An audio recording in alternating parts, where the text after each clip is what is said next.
Pemimpin yang adil adalah sosok yang pemimpin dengan keadilan, mengedepankan kepentingan umum dan menjalankan tugas kepemimpinannya dengan integritas tinggi di tengah banyaknya korupsi dan penyalahgunaan kekuasaan. Pemimpin yang adil sangatlah langka dan berharga, pantaslah dia mendapat nomor di hadapan Allah Subhanahu wa taala.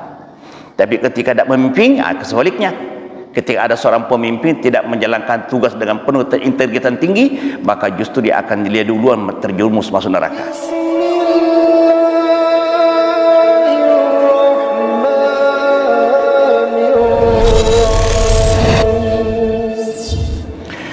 Bismillahirrahmanirrahim. Assalamualaikum warahmatullahi wabarakatuh.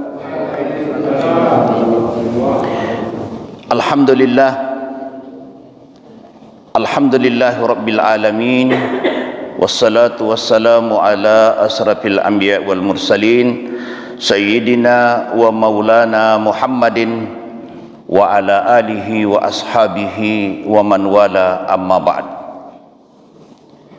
Subhanaka la ilma lana illa ma 'allamtana innaka antal alimul hakim. Rabbi syrah li sadri wa yassir li amri wa hulul 'uqdatam min lisani yafqahu qaul. Amma ba'd. Bapak-bapak dan saudara-saudara kaum muslimin dan muslimat jamaah subuh, insyaallah dimuliakan Allah Subhanahu wa taala. Alhamdulillah, tidak ada kalimat yang paling afdal yang senantiasa kita ucapkan dalam hidup ini selain kalimat alhamdulillah. Bukankah kalimat alhamdulillah yang kita ucapkan itu merupakan manifestasi rasa syukur kita kepada Allah Subhanahu wa taala atas segala nikmat karunia yang telah diberikan kepada kita. Begitu banyak nikmat Allah Subhanahu wa taala yang dicurahkan kepada kita sehingga kita tidak terhitung jumlahnya. Di dalam Al-Quran disebutkan, wa in ta'uddu nikmatallahi la tuhsuha.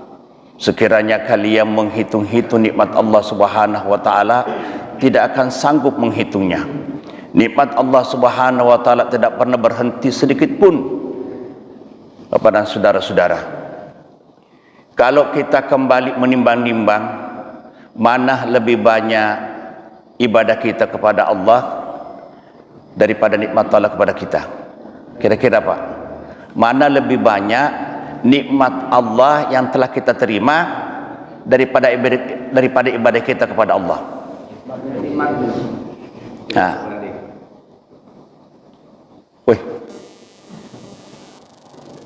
jadi kalau secara hitung-hitungan Pak, ibadah yang kita lakukan itu tidak sanggup membeli surga. Tidak sanggup.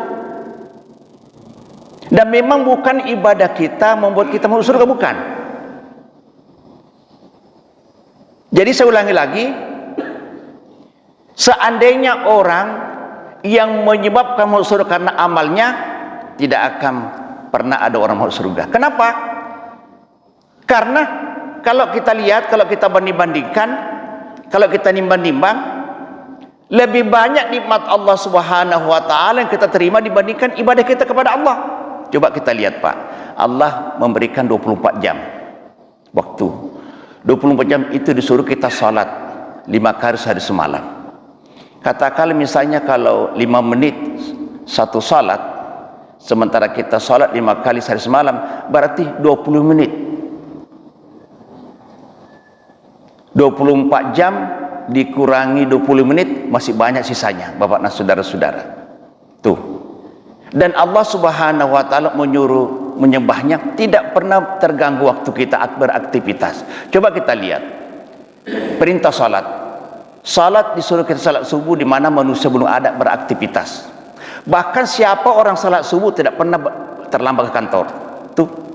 Siapa orang rajin salat subuh, insyaallah tidak akan pernah terlambat ke kantor.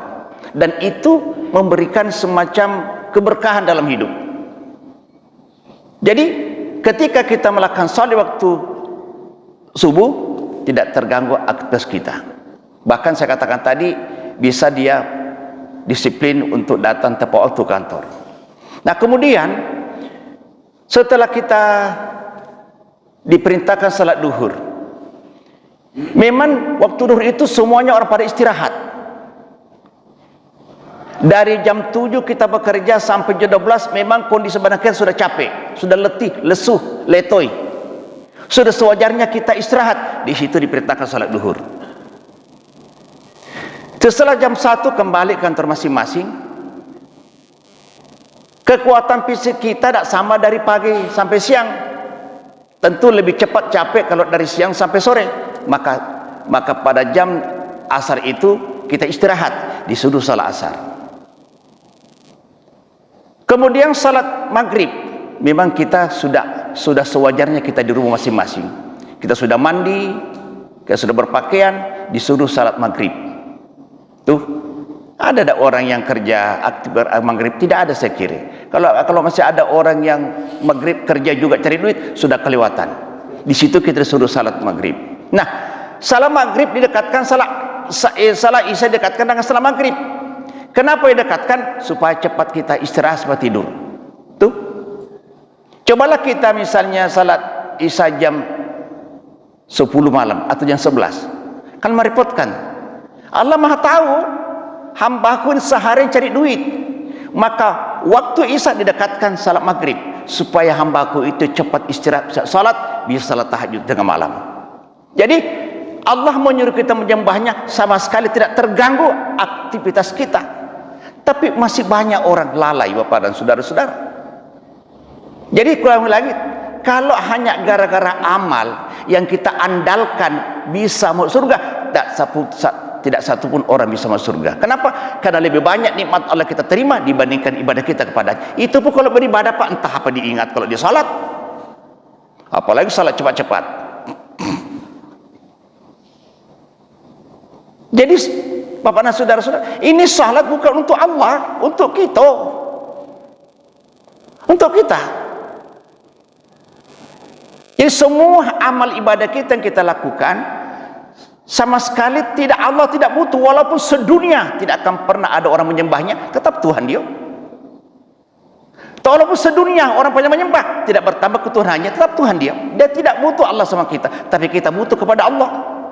Ya, itulah saya dikatakan sebagai pengantar bahwa mari kita senantiasa beriktikad baik untuk senantiasa memperbaiki diri dari hari ke hari. Kita memperbaiki ibadah kita, membersihkan hati kita. Semoga apa yang kita lakukan di dalam beribadah kepada Allah benar-benar ibadah itu diterima Allah Subhanahu wa taala, dan kita menjadi bekal yang akan kita bawa menghadap kepadanya kalau besok atau lusa kita berangkat. Bapak Nas, kita punya bekal. Baik. Subuh hari ini yang saya ingin sedikit jelaskan adalah 7 golongan manusia mendapat naungan di hadapan Allah Subhanahu wa taala di saat manusia sibuk di padang mahsyar. Suatu ketika nanti kita dikumpulkan satu tempat namanya padang mahsyar. Orang yang pernah melaksanakan ibadah haji di Padang Arafah itu merupakan miniatur pada mahsyar, Pak.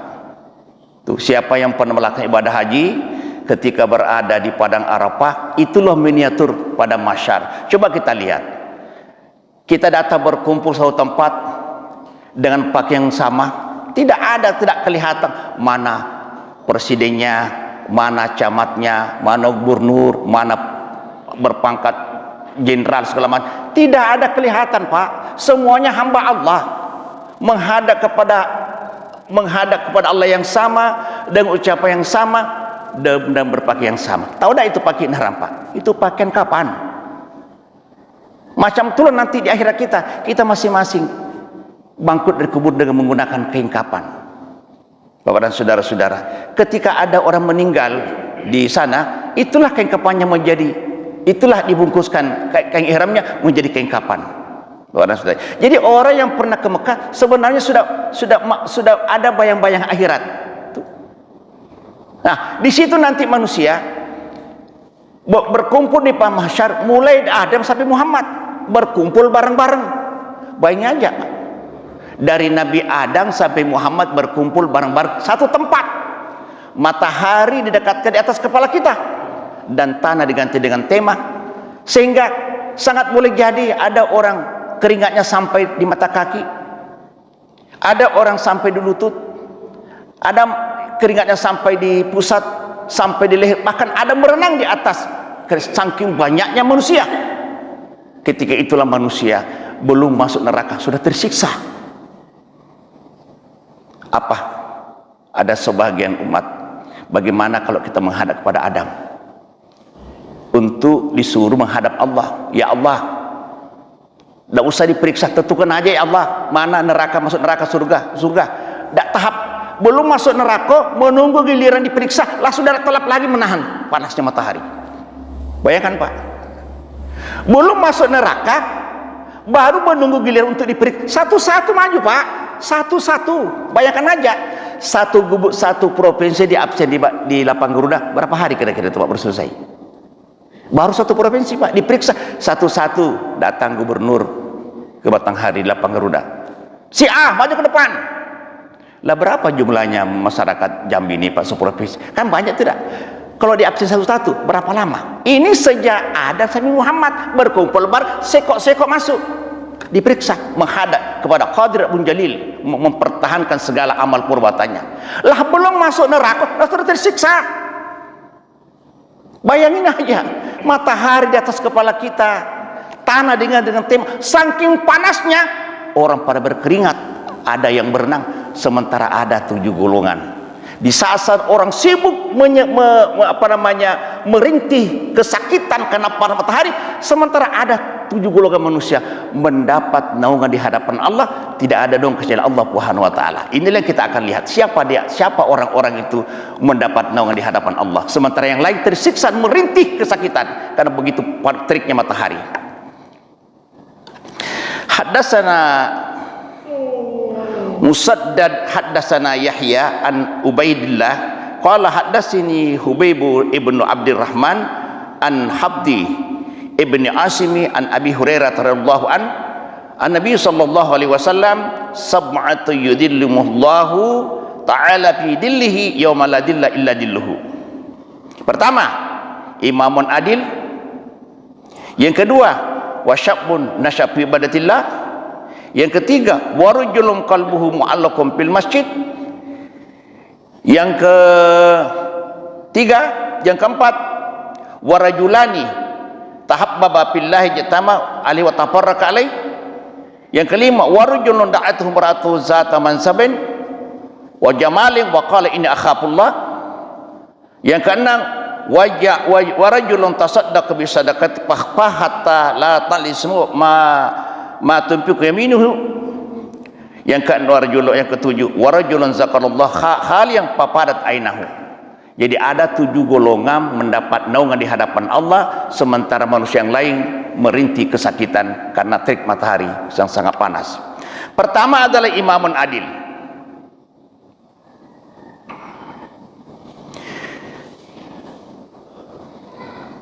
Pertama, imamun adil, ada pemimpin yang adil.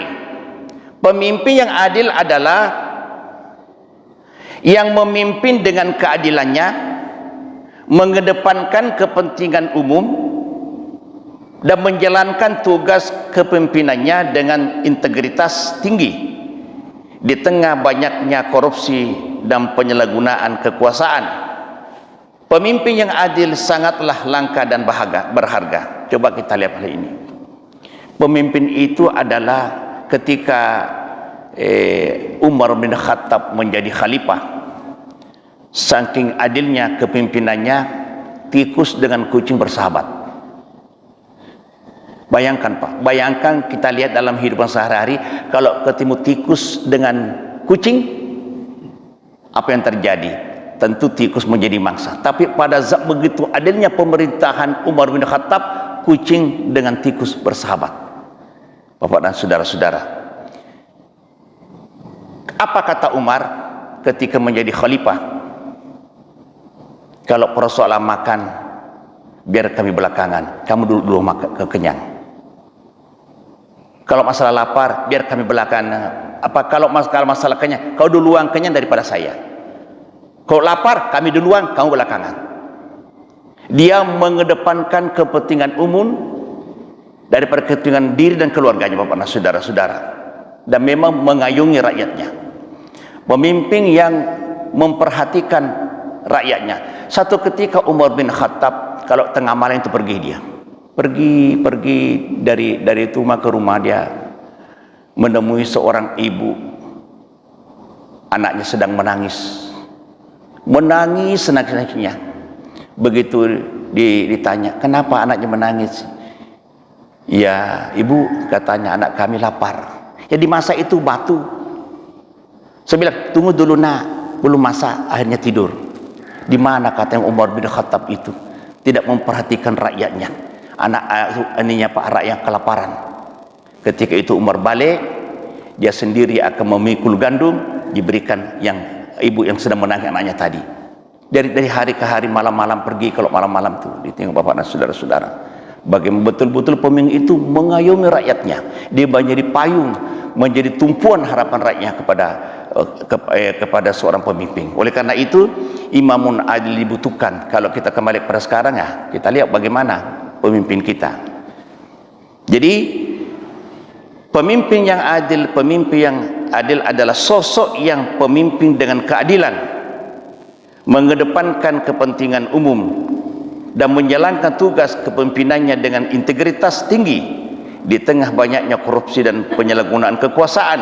Pemimpin yang adil sangatlah langka dan berharga. Pantaslah dia mendapat nunggah di hadapan Allah Subhanahu wa taala. Tapi ketika tidak memimpin, kesebaliknya. Ketika ada seorang pemimpin tidak menjalankan tugas dengan penuh integritas tinggi, maka justru dia akan dilihat duluan terjerumus masuk neraka. Yang kedua, syabun nasya fi ibadatillah. Seorang pemuda tumbuh dalam beribadah. Tuh. Sejak dia akhir balik sampai dia wafat, tetap tumbuh dengan ibadah kepada Allah Subhanahu wa taala, tidak pernah berbuat maksiat. Tuh.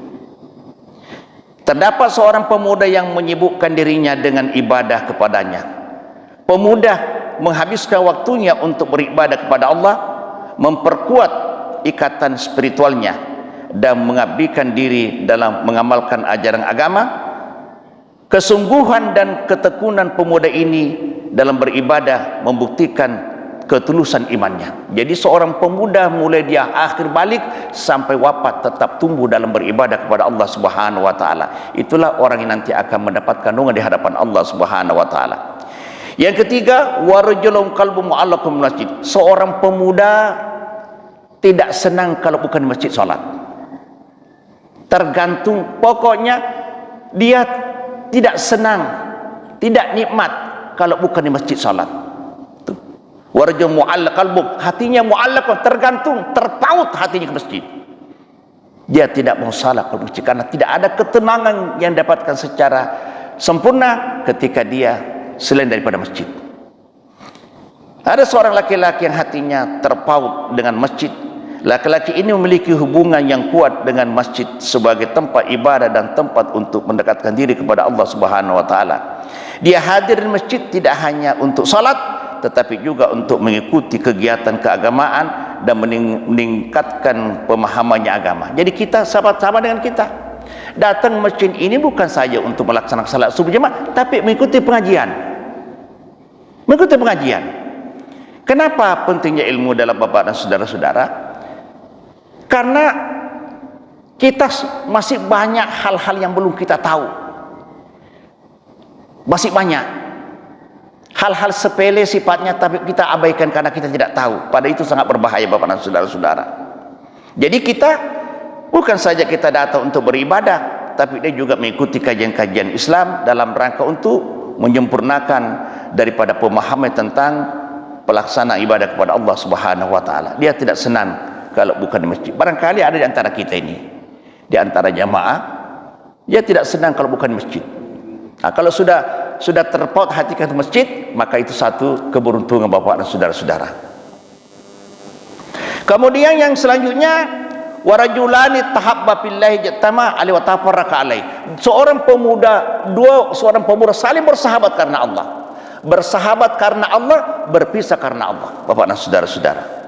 Ada seorang laki-laki yang golongan keempat adalah dua orang laki-laki yang saling mencintai karena Allah.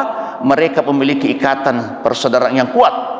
berdasarkan cinta mereka kepada Allah, pertemuan dan hubungan mereka terjalin karena Allah, dan ketika harus berpisah juga karena Allah, cinta mereka saling menguatkan dan tidak tergoyahkan oleh. Buktinya kita kalau habis lebaran ya, tetap belum tetangga kita pergi ke Jambi, kan itu punya kepentingan. Sejatinya dulu kita berputar-putar dulu habis lebaran, kita ke tetangga dulu, kalau semua disiari baru kita ke Jambi. Tapi tidak, kita begitu habis lebaran langsung ganti baju tancap ke Jambi. Sementara kenapa kita datang ke sana? Karena ada kepentingan, berarti bertentangan dengan Islam. Semestinya kita mendatangi tetangga dulu karena Allah. Tapi sekarang ini enggak, berdasarkan kepentingan. Kenapa kita pergi ke kantor bupati, pergi ke bupati temui dia? Karena ada kepentingan. Sementara tetangga yang dekat, yang sehari-hari kita sering barangkali berbuat salah, pernah tersinggung, banyak kesalahan, justru kita abaikan, lebih dahulukan kita ke bupati karena punya kepentingan. Sementara tetangga kita abaikan. Bapak dan saudara-saudara, jadi golongan keempat adalah dua orang laki-laki yang saling mencintai karena Allah. Mereka memiliki ikatan persaudaraan yang kuat berdasarkan cinta kepada Allah, pertemuan dan hubungan mereka terjalin karena Allah, dan ketika harus berpisah juga karena Allah, cinta mereka saling menguatkan dan tidak tergoyahkan oleh kepentingan dunia. Kemudian yang selanjutnya, warajulun da'atun mura'atun zata mansabin wa jamalin wa qala inna akhafullah. Seorang laki-laki diajak kepada seorang perempuan yang cantik dan kaya untuk berbuat zina. Tuh Pak. Jadi seorang laki-laki diajak oleh seorang perempuan yang cantik, jamalin, orang kaya. Apa kata pemuda? Qala ini akhafullah, saya takut kepada Allah Subhanahu wa taala. Dia takut kepada Allah Subhanahu wa taala. Golongan keenam ini adalah seorang yang bersedekah. Ada orang laki-laki yang menghadapi godaan maksiat dan sering seorang wanita kaya dan cantik, tapi dia tetap bertahan dengan mengatakan, aku takut kepada Allah Subhanahu wa taala. Keteguhan iman dan kesadaran akan konsekuensi dan perbuatan maksiat membuatnya mampu menolak godaan tersebut. Dia memilih ketaatan kepada Allah meski di hadapan kepada kesenangan dunia yang sementara. Kemudian yang keenam, warajulun tasaddaqa bisadaqat fakhfaha hatta la tansimal wa ma minhu. Seorang laki-laki bersedekah dengan tangan kanannya, tidak tahu tangan kirinya berapa disedekahkan, Pak. Tuh. Tasaddaqa bisadaqah. Orang laki-laki ini menyerahkan sedekah kepada panitia masjid. Saking ikhlasnya, tidak tahu tangan kirinya berapa disedekahkan. Memang sedekah itu dirahasiakan, tapi kenapa kita sering Pak panitia mengumumkan sedekah untuk merangsang kepada orang lain? Itu aja pegawai biasa dia bersedekah, apalagi pejabat, untuk merangsang. Yang kedua, menghilangkan fitnah. Siapa tahu menimbulkan fitnah, barangkali orang tuh digini-gini kan. Untuk menghilangkan fitnah diumumkanlah kepada hayalak, kemudian untuk merangsang kepada orang lain supaya juga ikut bersedekah, Bapak dan saudara-saudara. Jadi seorang laki-laki yang bersedekah, saking ikhlasnya bersedekah, tidak tahu tangan kirinya berapa disedekahkan. Sama hanya kalau kita ke Jambi, ketika masuk masjid ada orang peminta-minta, ambillah dompetnya, jangan dilihat dompetnya, jangan dilihat, dibuka dompetnya, dibuka, matanya ke atas, langsung dicabut, masuk. Jangan dilihat. Kalau dilihat di dompet kita kan macam-macam. Ada warna merah, ada warna hijau, ada warna macam-macamnya. Jadi ketika kita mengikuti sedekah ini, dicabut dompet, dibuka, jangan ditengok, langsung diambil, lembarannya masuk. Bagi pergi. Bapak tak tahu berapa disedekahkan, cuma Allah yang tahu berapa disedekahkan. Dan kan begitu sebenarnya, Pak. Untuk seperti ini, begitu caranya. Dicabut dompet, baru dibuka, diambil, jangan ditaruh barangnya. Sebegitu ditengok, iblis masuk. Jangan yang merah. Ini kalau lebaran kau belum beli baju lebaran, belum beli daging, itu aja yang 10, yang 5.000 tuh. Ada, tak usah 5.000, yang 1.000 aja. Masuk godaan iblis. Tapi kalau masuk dicabut, baru dibuka, baru diambil, entah berapa warna apa diambil, baru masuk di celeng baru pergi. Itu caranya untuk merahasiakan sedekah kita. Jangankan orang lain, kita sendiri tidak tahu berapa disedekahkan. Cuma Allah dan malaikat yang tahu. Apa warna merah, warna biru, atau warna warna yang lain. Jadi itu. Jadi golongan keenam adalah orang yang bersedekah dengan menyembunyikannya hingga tangan kirinya tidak mengetahui apa yang diampakkan oleh tangan kanannya. Sifat rendah hati dan keikhlasan dalam bersedekah menjadikan amalnya murni semata-mata untuk Allah. Dan tidak mencari pujian atau pengakuan dari orang lain, melainkan mengharapkan balasan dan kehadiran Allah Subhanahu wa taala. Ceritanya ada satu riwayat ketika orang pertama melintasi sirat sampai di surga. Ketika itu terkejut, ternyata sudah ada penghuni surga selain daripada dia. Dia kira dirinya yang pertama datang, ternyata sudah ada hamba Allah yang duluan. Herannya, Masya Allah. Ditanya, kapan kau datang di sini? Saya tidak tahu, katanya. Aku tidak melihat neraka, aku tidak melihat sirat, langsung ada saya ke sana, ke surga ini. Kalau kamu? Katanya saya ditimbang, diproses melalui sirat, baru sampai ke sini. Saya tidak tahu, katanya. Ditanyalah, amal apa Bapak lakukan sehingga diberikan keistimewaan seperti ini? Katanya, dulu saya kalau bersedekah merahasiakan, sehingga Allah merahasiakan juga masuk dalam surga ini. Bapak, jadi kalau Bapak ingin masuk surga dalam keadaan dirahasiakan Allah, maka seluruh sedekah kita dirahasiakan. Tidak ada yang tahu kecuali Allah Subhanahu wa taala. Yang terakhir adalah warajulun zakarallahu khalim papar ainam. Seorang laki-laki di tempat yang sunyi berguguran air matanya karena melihat kebesaran Allah Subhanahu wa taala. Terakhir terdapat seorang laki-laki yang mengasingkan diri sendirian dan berzikir kepada Allah Subhanahu wa taala hingga kedua matanya basah karena menangis. Kedalaman hubungannya dengan Allah membuatnya mencurahkan hatinya dalam berzikir dan memohon ampun kepadanya. Kehadirannya yang tulus dan kerinduannya kepada Allah tercermin dalam air mata yang mengalir di wajahnya. Jadi salah satu di antara sebab ini adalah seorang pemuda, seorang laki-laki, dia berada pada tempat yang sunyi. Dia berzikir kepada Allah Subhanahu wa taala sampai dia menetes air matanya karena melihat kebesaran Allah, merasakan kebesaran Allah Subhanahu wa taala. Salah satu di antara ketujuh itu mendapat naungan di hadapan Allah Subhanahu wa taala. Itulah 7 golongan. Pertama, imam adil. Yang kedua, seorang pemuda tumbuh dalam ibadah. Yang ketiga, seorang tergantung ke masjid.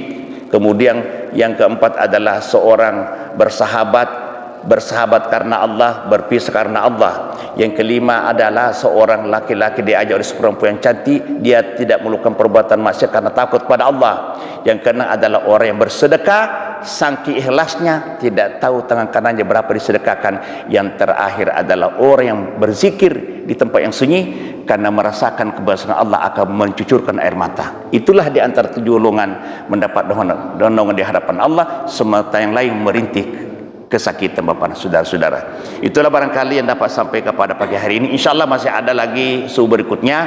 Mudah-mudahan Allah Subhanahu wa taala memberikan umur panjang, kesehatan dan kekuatan sehingga mampu kita hadir sampai hari terakhir di dalam bulan Ramadan pada pagi dan subuh. Akhirul kalam, wabillahi taufiq wal hidayah. Wassalamualaikum warahmatullahi wabarakatuh.